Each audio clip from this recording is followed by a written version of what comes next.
Hello， 大家好，我是兜兜。一头青牛踏着虚空出现在妖火空间，萧炎等人看到牛背上约莫10来岁左右的童子，有些错愕。回魔老人的眼中多了一丝忌惮，他冷笑着说：“这个老妖怪还是喜欢这般装神弄鬼。”牛背上的童子伸了个懒腰，若是魂族按照规矩行事，他倒也懒得现身。回魔老人怪笑一声：“妖火本源，魂族一定要得到手。”他警告丹塔老祖不要多管闲事。这么多年，想必他早已达到了9品玄丹巅峰的层次。他们家族长可对他极感兴趣。丹塔老祖压根不将他的威胁放在眼中，毕竟魂族的族长惦记他也不是1天2天的事了。可惜，就算是他主动送到魂族族长嘴边，他怕是也不敢吃。回魔老人说，等族长出关，自会让他知道和魂族作对的下场。他的话音刚落，魂灭生狼狈的身影倒飞而出。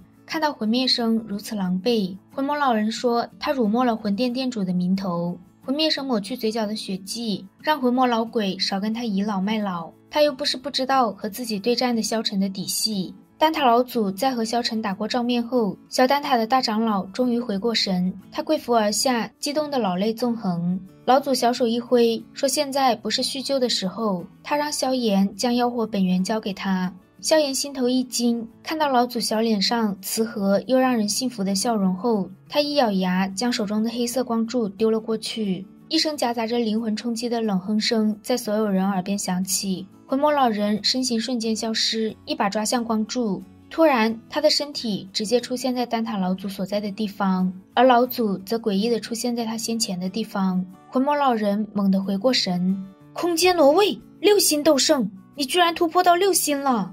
魂族一行人脸色十分难看，6星斗圣的实力，就算是在魂族中也极为稀罕。没想到丹塔老祖竟然恐怖到了这种地步，难怪以往魂殿想对丹塔真正出手时，魂族之中总会将他们喝止。老祖抓着黑色光柱，缓缓打量着其中的妖火本源。魂魔老人质问他，真要和魂族为敌不成？老祖瞥了他一眼，愚不可及。随后他将光柱随意地抛向天空。魂魔老人刚想去抢，就被老祖的话吓得连忙收手。净莲妖火，你故意被封印，所谓的便是想要看他们彼此互相内讧，而你只需坐收渔翁之利便可。你隐藏得很深，不过却是瞒不过我，出来吧。片刻后，老祖见妖火没有什么反应，淡淡地说，既然你不愿意主动现身，那便只能我出手了。他屈指一弹，一道黑线闪电般冲向黑色光柱，黑线在距离光柱仅有半尺距离时猛地一抖，惊天的火浪暴涌，黑色光柱在众人震惊的目光中炸开。老妖怪，你又坏我好事，找死不成？一身白袍的净莲妖火脸色阴冷，冲着下方的老祖怒骂。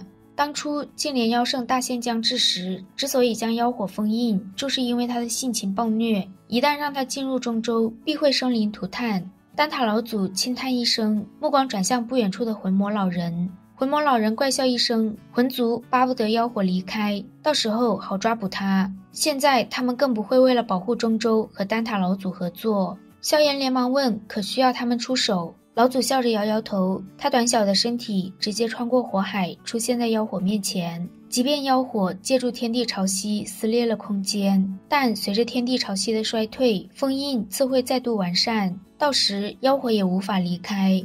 妖火冷笑一声，一拳轰向老祖。老祖指尖一抬，一滴青色血液变成一团100丈大的青色光束。妖火神像被重创，净莲妖火大怒，今日谁敢阻他脱困，他便要将其生生炼化。妖火的身形猛地暴冲天际，一道道乳白色的火线射进整片妖火空间中。炼天古阵现，一上一下2个超级庞大的火阵出现。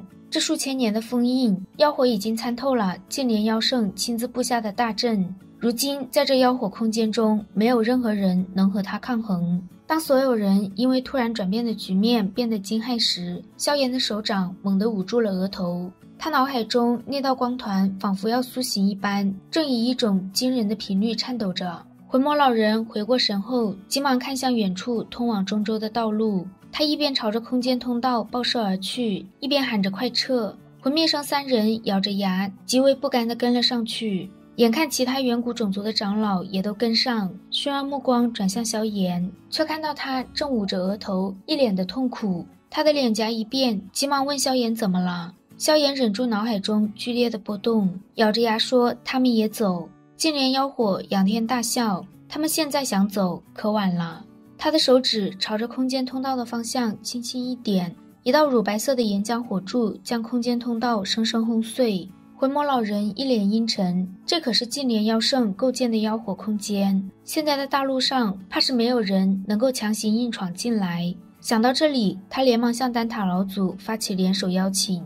炼天大阵分为天地两面，老祖说他对付天阵，地阵则交给魂魔老人。说罢，老祖转过头，让萧晨、紫妍和古南海三人随他出手。魂魔老人则将其他4星以上的斗圣张罗了过去。净莲妖火冷笑一声，炼天古阵若是这么好破，他也不至于会被困在这里数千年。妖火的手印一变，2道百丈大小的乳白色光柱攻向丹塔老祖和魂魔老人。这2道光柱凶悍无比，即便是丹塔老祖他们全力相迎也难以抵抗。一想到自己马上要结束这数千年的封印，净莲妖火便开心的仰天大笑。但很快他就发现下方原本该死掉的人都还活着。一个淡淡的光圈出现在妖火视线中，萧炎等人便处于其中。突如其来的变故让妖火和丹塔老祖等人一脸的错愕，显然他们都不知道究竟发生了什么。薰儿突然惊叫一声：“萧炎哥哥！”此时的萧炎仿佛正陷入昏迷，他的身体周围释放出一层淡淡的光晕，最后化为一道虚幻的人影。净莲妖圣一出现，几乎所有人的头皮都猛地一炸。萧炎身体一颤，睁开双眼，此时他漆黑的眼瞳已经变成了乳白色。传说中的净莲妖圣突然出现在萧炎身上，这让在场的人十分错愕，净莲妖火更是一脸的不敢置信。萧炎注视着妖火，看来这数千年的封印依旧没能磨平他心中的暴虐。妖火一脸疯狂，怒骂净莲妖圣是个忘恩负义的混蛋。他帮助净莲妖圣取得那般成就，但最后他却将自己封印。萧炎缓缓摇头，妖火会有今日，他也有责任。但若是任由他离开，天地间将会是一场大灾难。妖火手印猛地一变，两方巨大无比的火阵再度旋转，他要让净莲妖圣亲自尝尝炼天古阵的厉害。2道蕴含着毁灭力量的光柱闪电般朝着萧炎而去。萧炎缓缓抬起手掌，轻轻一点，光柱顿时凝固。炼天古阵毕竟是由净莲妖圣所创，哪怕如今的妖圣只是一道残魂，也很快就夺回了对大阵的控制权。净莲妖火的眼睛顿时赤红，若是任由净莲妖圣再度掌控炼天古阵，那他绝对难逃再度被封印的下场。妖火的身体迅速膨胀，最后砰的一声化为漫天的火焰，整片空间的能量瞬间被高温蒸发。一位半圣强者发出惨叫声，而后整个身体变成一团黑色灰烬，所有人的手脚都开始发凉。再继续停留在这里，他们将无法补充体内消耗的斗气，而想要不依靠斗气抵御妖火的恐怖温度，即便是紫妍都没这个信心。就在他们颤颤发抖时，萧炎一挥袖袍，半空中出现一个空间通道。萧炎让他们抓紧时间离开，净莲妖火若是爆炸，他们无人能活。众人心中狂喜，争先恐后地朝着空间通道而去。薰儿眼中犹豫不决，他一点也不放心将萧炎留在这里。天空上的乳白色火焰逐渐凝聚成一朵妖异的火莲，即便是强如古南海都感觉自己体内的斗气仿佛要自燃一般。他一把抓住薰儿的手，直奔空间通道。望着越来越远的萧炎，薰儿心中莫名的觉得萧炎需要他。他的玉手一抖，挣脱了古南海的控制。薰儿让古南海回去后转告他父亲，这一次便容许他任性一次。说罢，薰儿一掌拍在古南海的后背，直接将他送进了空间通道。药老苦笑一声，他等着他们出来。薰儿转过身，金色火焰浮现。萧炎哥哥，这一次薰儿会陪着你。好啦，今天的视频到这里就结束了，我们下期再见，拜拜。